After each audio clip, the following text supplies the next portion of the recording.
ఈనాటి సత్కథ మహాభారతంలోని పద్మ వ్యూహం.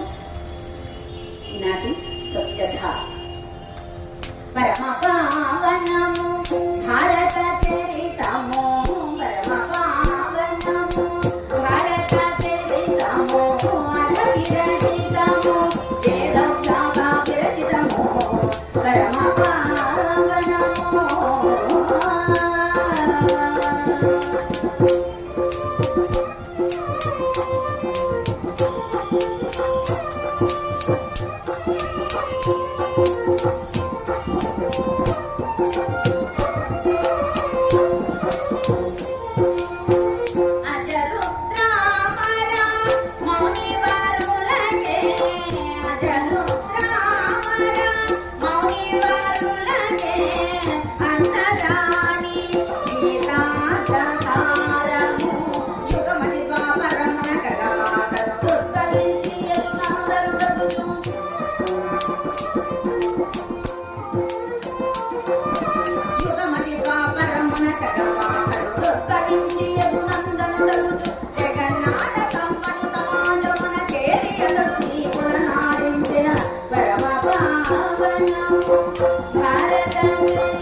పరమ పవిత్రమైనటువంటిది, పంచమ వేదముగా పేరుగాంచబడినటువంటిది మహాభారతం.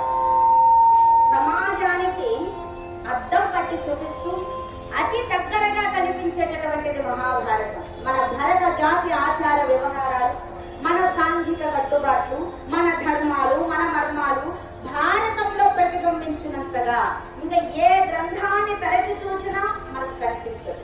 అంటే భారతంలో ప్రతి ఒక్కరి మనస్తత్వం కూడా ఇమిడి ఉంటుంది. ఇంకొక కొన్ని కోట్ల సంవత్సరాలు మన ఈ భరత జాతి బ్రతికిన అందరి మనస్తత్వం భారతం మొత్తం చదివినా విన్నా ఎక్కడో అక్కడ మనలాగా ఆలోచించేటటువంటి పాత్ర ఒకటి కనపడే తీరుతుంది. బయటకి చెప్పుకోలేకపోయినా మనసు లోపలైనా వీడు అంతా